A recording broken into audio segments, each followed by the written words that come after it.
Back to my channel job info medium. आज के इस वीडियो में हम यूपी टेट 2017 के कुछ महत्वपूर्ण साइंस के क्वेश्चंस के बारे में डिस्कस करने जा रहे हैं, जो इस प्रकार हैं। क्वेश्चन नंबर पहला, निम्नलिखित में से किसमें परमाणुओं की संख्या अधिकतम होती है? ऑप्शन नंबर पहला नाइट्रोजन के 16 ग्राम में, ऑप्शन नंबर दूसरा कार्बन डाइऑक्साइड के 16 ग्राम में, ऑप्शन नंबर तीसरा CH4 के 16 ग्राम में, ऑप्शन नंबर चौथा ऑक्सीजन के 16 ग्राम में। आपका इसका आंसर है नाइट्रोजन के 16 ग्राम में। अगर हम परमाणुओं की संख्या की बात करें तो परमाणुओं की संख्या कैसे निकाली जाती है? जैसे आपको नाइट्रोजन का निकालना है तो नाइट्रोजन का परमाणु भार, और अगर आपको पता हो कि आवोगाद्रो संख्या के बारे में अगर आपको कुछ पता हो तो इसकी संख्या होती है 6.023 इंटू 10⁻23 प्रति मोल। हम इसी से एक परमाणु का पहले भार निकालते हैं, उसके बाद आपको जितना दिया हो उससे डिवाइड कर दो परमाणु भार से, तो आपको उसके अधिकतम परमाणुओं की संख्या ज्ञात हो जाएगी। क्वेश्चन नंबर दूसरा, प्रयोगशाला में एथिलीन और एसिटिलीन को निम्न में से किसके द्वारा विभेदित किया जाता है? ऑप्शन नंबर पहला Br2/H2O, ऑप्शन नंबर दूसरा KMnO4/OH H2O, ऑप्शन नंबर तीसरा टॉलेंस अभिकर्मक, ऑप्शन नंबर चौथा फेलिंग अभिकर्मक।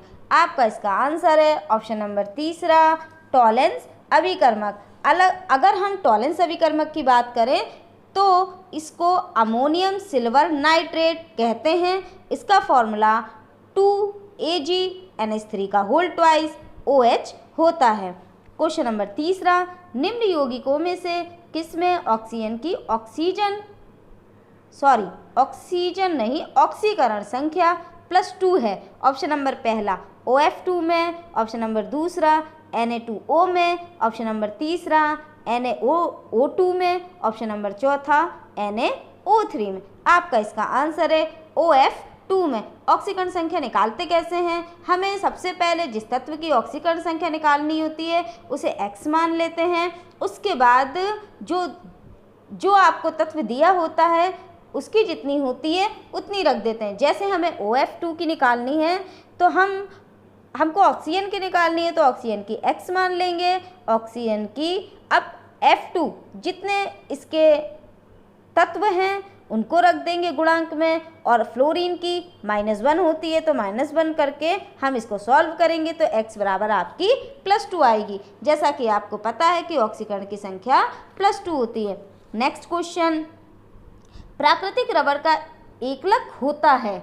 ऑप्शन नंबर पहला नियोप्रीन, ऑप्शन नंबर दूसरा आइसोप्रीन, ऑप्शन नंबर तीसरा टेरिलीन, ऑप्शन नंबर चौथा ऑर्लोन। आपका इसका आंसर है ऑप्शन नंबर दूसरा आइसोप्रीन। अगर हम यहाँ पर आइसोप्रीन की बात करें तो ये प्राकृतिक रबर का एक बहुलक एक आइसोप्रीन है। इसे 2-मिथाइल 1,3 ब्यूटाडाइईन भी कहते हैं, अतः इसे हम 1,4 पॉलीआइसोप्रीन भी कहते हैं। नेक्स्ट क्वेश्चन की बात करें तो आपका नेक्स्ट क्वेश्चन है सर्वाधिक क्वथनांक वाला यौगिक है? ऑप्शन नंबर पहला N-पेंटेन, ऑप्शन नंबर दूसरा आइसोपेंटेन, ऑप्शन नंबर तीसरा नियोपेंटेन, ऑप्शन नंबर चौथा आइसोब्यूटेन। आपका इसका आंसर है ऑप्शन नंबर पहला N-पेंटेन, मतलब कि नॉर्मल पेंटेन। अब अगर हम N-पेंटेन का क्वथनांक देखें तो 36.1 डिग्री सी होता है, आइसोपेंटेन का क्वथनांक 27.8 डिग्री होता है, जबकि नियोपेंटेन का क्वथनांक 9.5 डिग्री सी होता है, तथा आइसोब्यूटेन का क्वथनांक -11.7 डिग्री सी होता है। इस प्रकार से सबसे अधिक आपका 36.1 डिग्री सी है, जो कि N-पेंटेन का क्वथनांक है। नेक्स्ट क्वेश्चन की बात करें तो एरोमेटिक यौगिक के अणुओं में पाई इलेक्ट्रॉनों की संख्या होती है? आपका इसमें ऑप्शन है, ऑप्शन नंबर पहला 4n, दूसरा 4n+1, तीसरा 4n+2, चौथा 2n+4। आपका इसका आंसर होगा ऑप्शन नंबर तीसरा 4n+2। अगर हम एरोमेटिक यौगिक की बात करें तो जो एरोमेटिक यौगिक के अणु हैं इनमें पाई इलेक्ट्रॉनों की संख्या 4n+2 होती है, जहाँ पे जो n है वह एक पूर्णांक को व्यक्त करता है। जैसे पूर्णांक n बराबर हम 0, 1, 2, 3 इस प्रकार से रख सकते हैं तथा इसे हम हकल के नियम से भी जाना जाता है। नेक्स्ट क्वेश्चन, रदरफोर्ड के अल्फा कण प्रकीर्णन प्रयोग के परिणाम स्वरूप खोज की गई। ऑप्शन नंबर पहला प्रोटॉन की, दूसरा परमाणुओं में नाभिक की, तीसरा इलेक्ट्रॉन की, चौथा परमाणुीय द्रव्यमान की।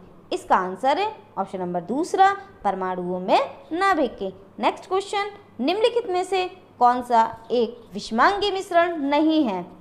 पहला हवा, दूसरा दूध, तीसरा धुआं, चौथा जेली।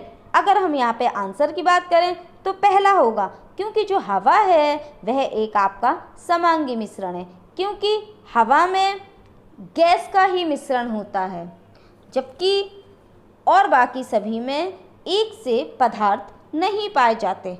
नेक्स्ट क्वेश्चन की बात करते हैं, रेशम पालन क्या कहलाता है? ऑप्शन नंबर पहला एपीकल्चर, ऑप्शन नंबर दूसरा पिसीकल्चर, तीसरा सेरीकल्चर, चौथा एग्रीकल्चर। आपका इसका आंसर है सेरीकल्चर। रेशम कीट पालन को हम सेरीकल्चर कहते हैं। इसका जो कीट होता है मतलब कि रेशम का कीड़ा, उसका जंतु वैज्ञानिक नाम होता है आपका बॉम्बेक्स मोराई। ये आपको पता होगा कि यह शहतूत के पत्तों को खाता है तथा इसकी जो प्यूपा स्टेज होती है उसी से सिल्क प्राप्त किया जाता है। बहुत क्वेश्चन पूछा जाता है आपका कि किस स्टेज से सिल्क प्राप्त किया जाता है, तो आपका प्यूपा स्टेज से सिल्क प्राप्त किया जाता है। नेक्स्ट क्वेश्चन की बात करें, प्रोटिस्टा जगत से संबंध रखने वाले समस्त जीवधारी होते हैं। ऑप्शन नंबर पहला एक कोशिकीय तथा यूकैरियोटिक, ऑप्शन नंबर दूसरा एक कोशिकीय तथा प्रोकैरियोटिक, ऑप्शन नंबर तीसरा बहुकोशीय तथा प्रोकैरियोटिक, ऑप्शन नंबर चौथा बहुकोशिकीय तथा यूकैरियोटिक। अगर हम प्रोटिस्टा जगत की बात करें तो इसके जो जीव होते हैं वे एक कोशिकीय जीव होते हैं, तो आपका इसका आंसर होगा एक कोशिकीय तथा यूकैरियोटिक। अब प्रोटिस्टा जगत में आपके जैसे अमीबा, पैरामीशियम, युग्लेना आदि जीव आते हैं। करते हैं क्वेश्चन नंबर 11 की, निम्नलिखित में से कौन सा वर्णक बीजों के अंकुरण से संबंध रखता है? ऑप्शन नंबर पहला फाइटोक्रोम, ऑप्शन नंबर दूसरा प्लास्टोसाइनिन, ऑप्शन नंबर तीसरा क्लोरोफिल, ऑप्शन नंबर चौथा जेंथोफिल। आपका इसका आंसर है ऑप्शन नंबर पहला फाइटोक्रोम। अगर हम फाइटोक्रोम की बात करें तो फाइटोक्रोम एक प्रोटीन वर्णक है जो बीजों के अंकुरण को प्रोत्साहित करता है। नेक्स्ट क्वेश्चन, वह ऊतक जो एक हड्डी को दूसरी हड्डी से जोड़ता है कहलाता है? ऑप्शन नंबर पहला बसामय ऊतक, ऑप्शन नंबर दूसरा उपास्थि, ऑप्शन नंबर तीसरा उपकला, ऑप्शन नंबर चौथा स्नायु। आपका इसका आंसर है ऑप्शन नंबर चौथा स्नायु। अगर हम स्नायु की बात करें तो यह एक हड्डी को दूसरी हड्डी से जोड़ने का कार्य करता है, अतः इसे हम लिगामेंट कहते हैं।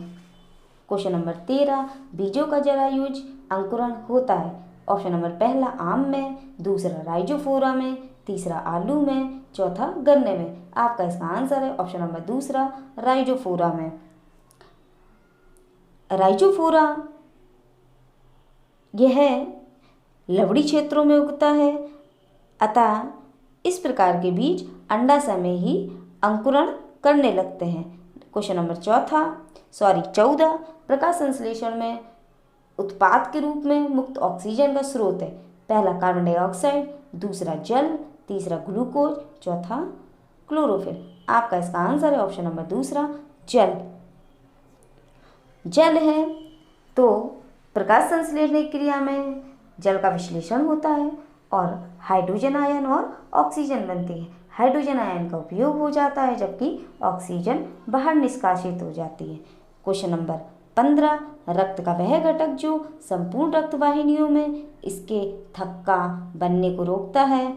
ऑप्शन नंबर पहला एंटीबॉडी, दूसरा हिपेरिन, तीसरा थ्रोम्बिन, चौथा हीमोग्लोबिन। आपका इसका आंसर है ऑप्शन नंबर दूसरा हिपेरिन।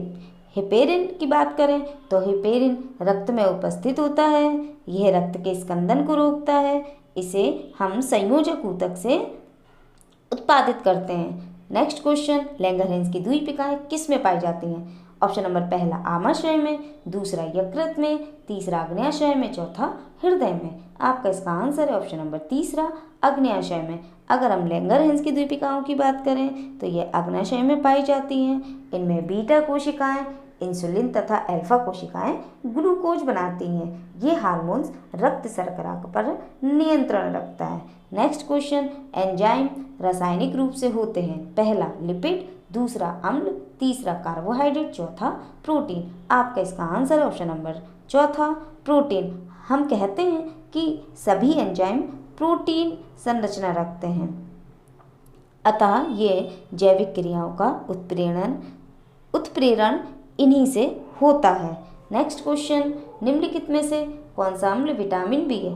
पहला फॉर्मिक अम्ल, दूसरा एस्कॉर्बिक अम्ल, तीसरा मैलिक अम्ल, चौथा पामिटिक अम्ल। आपका इसका आंसर है ऑप्शन नंबर दूसरा एस्कॉर्बिक अम्ल। अगर हम एस्कॉर्बिक अम्ल की बात करें तो एस्कॉर्बिक अम्ल यानी सिट्रस यानी नींबू से प्राप्त होता है, अतः ये शरीर में बीमारियों के प्रति रोधकता प्रदान करने में सहायक होता है।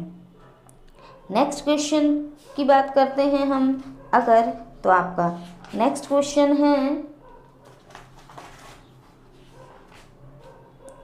ऊष्मा का एसआई मात्रक होता है। ऑप्शन नंबर पहला जूल, दूसरा अर्ग, तीसरा कैलोरी, चौथा वाट। आपका आंसर है जूल। ऊष्मा का एसआई मात्रक जूल होता है।